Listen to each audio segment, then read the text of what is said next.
निकली नहीं। सारी रूहें देख रही थी कि अब निकलेगी, ये तब निकलेगी, अब निकलेगी, ये तब निकलेगी, अब निकलेगी, ये तब निकलेगी, लेकिन निकल ही नहीं रही, निकली ही नहीं रही। चली तो गई है, रूहें इंतजार कर रहे थे कि अब निकलेगी, ये तब निकलेगी। तो आदम ख्याल में मैंने आदम से पूछा, ऐ आदम, जरा हमें उस वक्त की खबर दीजिए कि आखिर आपकी रूह निकलती थी, हम देखते थे, अब जो दाखिल हुई है निकल क्यों नहीं रही, निकल क्यों नहीं रही, निकल क्यों नहीं रही, निकल क्यों नहीं रही। तो आदम की रूह ने आलम ख्याल में मुझे जवाब दे दिया, कहा वो निकालने वाली लाठी कब थी। क्या बात है। वो निकालने वाला नहीं बल्कि दिलों को दिलों से मिलाने वाला आ गया है, जिस्म को जिस्म से मिलाने वाला आ गया है, रूह को जिस्म से मिलाने वाला आ गया है। जब हमें ऐसा मिलाने वाला मिल गया तो अब निकलने का नाम ही नहीं रहा। बेशक नाराए तकबीर, नाराए रिसालत, नाराए हैदरी, इख्तियारात मुस्तफा। अच्छा, एक जवाब अकली भी सुन ली। जवाब मिसाली इसे कहते हैं कि मिसाल देकर अपनी बात साबित करें। ठीक है ना भाई, सुनना चाहते हो भाई। आपको पकड़कर किसी दरोगा ने जेल में डाल दिया, अल्लाह ना करे, मगर डाल दिया, और वो काल कोठरी है, सूरज की एक किरण भी अंदर नहीं आ रही, न दिन का पता न रात का पता। आप सुकून से रहोगे? अरे बोलो ना भाई। नहीं। पागल हो जाएगा इंसान, वहां से निकलना चाहेगा इंसान। तो मालूम ये चला कि इंसान अपने बाप पर की अदाओं को अपनाए हुए है कि जब अंधेरा देखता है तो घबराता है, और जब उजाला मिल जाता है तो वही ठहरने का दिल करता है। अजीज दोस्तों, तो इस जिस्म में अंधेरा था, आदम को करार ना मिल रहा था, बेचैनी थी, तो इसी बेचैनी में वो बाहर निकल आते। अब जब बाहर निकलते तो खुदा का नूर ही नूर, खुदा का नूर ही नूर, खुदा का नूर ही नूर। जिस्म के अंदर कोई नूर नहीं तो जिस्म में दिल न लगे, और जब इस जिस्म के अंदर नूर मुंतकिल कर दिया तो रूह को करार मिल गया, गोया के जीने की मजा मिल गई। अजीज दोस्तों, वो ज़ात मोहम्मदी है कि जिसने अपने फैज़ से आदम को वजूद बख्शा, तो ज़माने फैज़ नबूवत की बरसत। अजीज दोस्तों, अब आ गई बात कि जब सब ज़माने वाले यानी भूतकाल, वर्तमान काल, भविष्य काल, माज़ी, हाल, मुस्तक़बिल,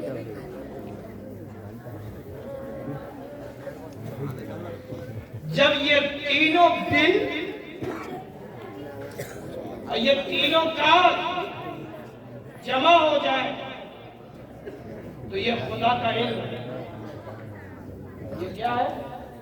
खुदा का इल्म है। खुदा वो है जो पिछली चीजों को भी जानता है, मौजूदा चीज को भी जानता है, और जो आइंदा आएगा दरपेश उसे भी जानता है।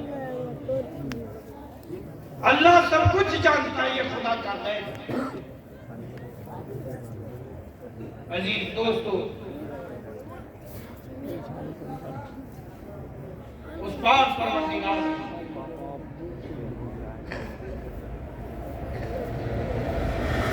एक मर्तबा दुरूद पाक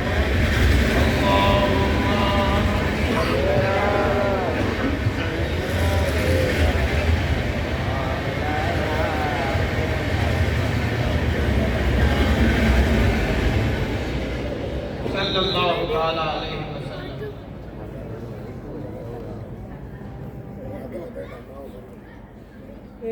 इंसान खसारे में, भूतकाल का भी इंसान खसारे में था, वर्तमान काल का भी इंसान खसारे में है, भविष्य काल में जो इंसान आएंगे वो भी खसारे में होंगे। ये कुरान कह रहा है, कुरान कलाम है अल्लाह का, ये गैब की खबरें दे रहा है कि क़यामत तक आने वाला हर एक इंसान खसारे में है, हर एक इंसान खसारे में।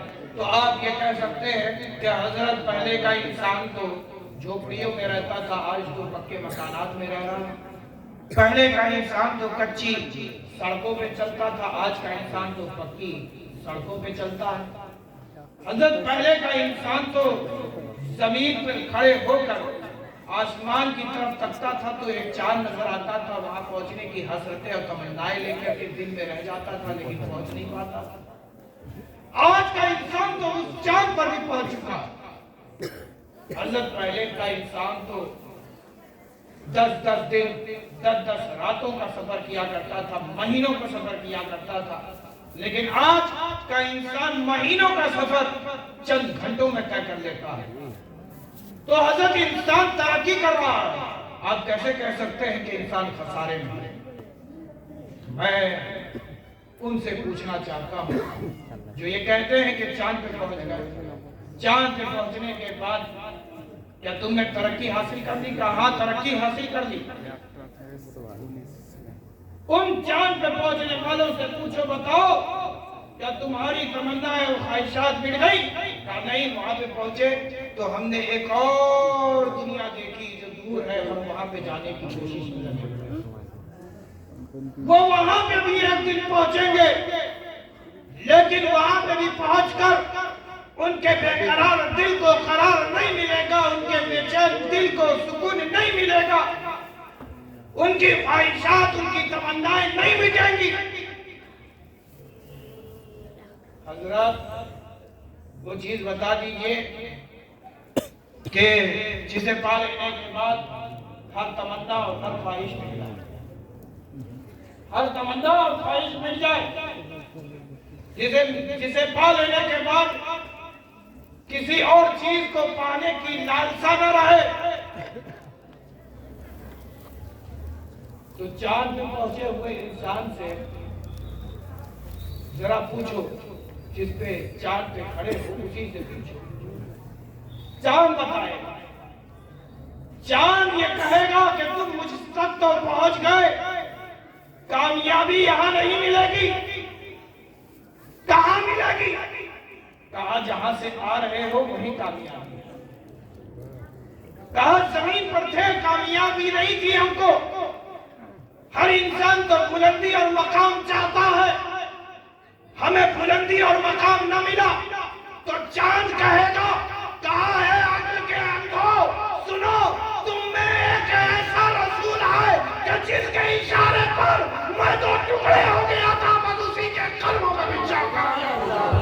नारे तकबीर, नारे रिसालत, नारे हैदरी, खानदाने रसूल, नबी आला हजरत अशरफी, सुभान अल्लाह। यानी नबी के कदमों में बिछ जाने का नाम कामयाबी है। अरे आप कहेंगे हजरत क्या नबी के कदमों में पहुंचने के बाद क्या सारी ख्वाहिशात और तमन्नाएं मिल जाती है? हमने कहा हाँ मिल जाती है। कहा कैसे? अरे वो गुलाम जिसकी कल तक कोई हैसियत नहीं थी, वो गुलाम जो चंद रुपये टके में बिक जाने वाले थे, जिनके समाज में कोई हैसियत और वकार न था, उन्हीं गुलामों में एक गुलाम था, गुलामे हबशी, हजरत बिलाल। हजरत बिलाल अब ये नबी को के गुस्ल पर फिदा हुए जो नबी का हुस्न की छुरी बिलाल के दिल पे लगे हुए कुफ्र के जंग को छुड़ा चुकी, तो जुबान पर जारी हो गया कलमा-ए तौहीद ला इलाहा इल्लल्लाह मुहम्मदुर रसूलुल्लाह सल्लल्लाहु तआला अलैहि वसल्लम। अब वो नबी का कलमा पढ़ रहे हैं। अब जो बिलाल का आका था उसे बड़ी तकलीफ हुई, कोई खाता मेरा है, वो खाता मोहम्मद अरबी का है, मेरा खाकर मेरा नहीं गा रहा है बल्कि मोहम्मद अरबी का गुन गा रहा है। कहा सुन, ये जो तू कलमा पढ़ा रहा है इसको छोड़ दे, ले ये माल ले, मेरा पूरा खजाना तू रख ले। कहा नहीं, ये तो मेरे मोहम्मद अरबी अगर एड़ की ठोकर भी मारते, ठोकर तो बड़ी शय है, इशारा भी करके तो जमीन अपने अंदर के सारे खजानों को बाहर निकाल दे। कहा सुन, मेरी बेटियां एक से एक हसीन है, जिसकी तरफ तू इशारा कर देगा तेरे हवाले कर दूंगा। कहा सुन, तू अपनी बेटियों के हुस्न को देख रहा है, मैं उन हसीनों के हसीन को देख रहा हूँ कि जिसके हुस्न का एक कतरा दुनिया को मिला है तो दुनिया में हुस्न और जमाल नजर आता है।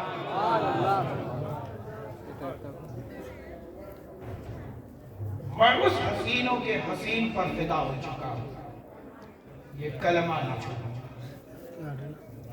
लालच देता रहा दुनिया की, लेकिन बिलाल ने अपने ईमान का सौदा न किया। अब जब सौदा न किया तो सख्ती पर आमादा हो गया। सख्ती पर आमादा इस तरह के भारी भरकम पत्थर सीने बिलाल ने रख दिया, हथौड़े मार रहा है, बिलाल करा रहे हैं, लेकिन साथ साथ कलमा तौहीद भी जारी है। कहा जिस्म से रूह जुदा होती है हो जाने दो, लेकिन ये हरगिज़ गवारा ना होगा कि जिसके हाथों में एक बार अपना दिल बेच चुका हूँ दोबारा किसी के हवाले करूं।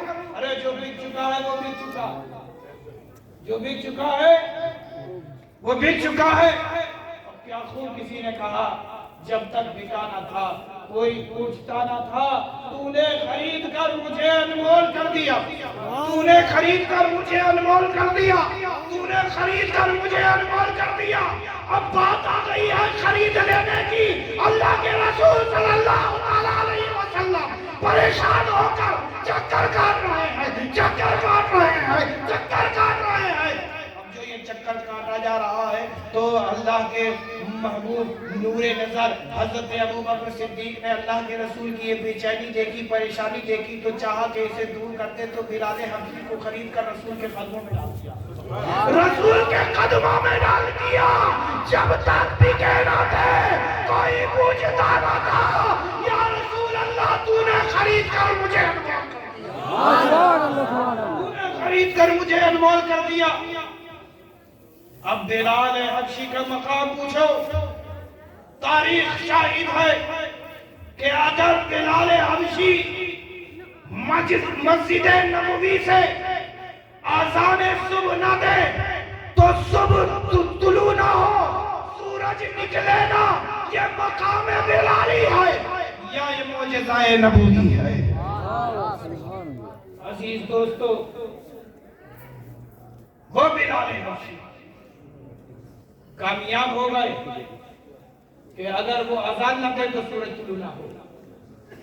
तो मालूम यह चला कि नबी के कदमों में आ जाने का नाम कामयाबी है, नबी के अताअत और फरमा बरदारी का नाम कामयाबी है, नबी की सुन्नतों को अपना लेने का नाम कामयाबी है, नबी की अदाओं को अपनी अदाएं बना लेने का नाम कामयाबी है, नबी के अखलाक को अपना अखलाक बना लेने का नाम कामयाबी है, नबी की चलती फिरती तस्वीर बन जाने का नाम कामयाबी है। सुभान अल्लाह। अजीज दोस्तों, यही तस्वीर जब हिंद की सरजमीन पर बनाई गई, का ये तस्वीर वाला, ये रुख वाला, ये चेहरे वाला इस सरजमीन पर आना नहीं चाहिए। अगर ये आ जाएगा, ना रहेगी पृथ्वी, ना रहेगा राज। अब किसी की हुकूमत का सिक्का नहीं चलेगा। ये चेहरे मुखड़े वाला आना नहीं चाहिए। बादशाह की जानिब से बादशाह के सिपाही ऐलान करवा रहे थे, जगह जगह दिखला रहे थे कि इतने में सफों को चीरता हुआ उसके सामने खड़ा हो गया अताए रसूल हिंद अल वली ख्वाजा खाजगा ख्वाजा मुईनुद्दीन हसन संजरी। सिपाही एक बार तस्वीर को देख रहा है और जब पलट कर देखता है तो ज़ाते तनवीर को देखता है। एक बार तस्वीर को देखता है, एक बार ज़ाते तनवीर को देखता है। घोड़े से उतरकर ख्वाजा के कदमों में आता है।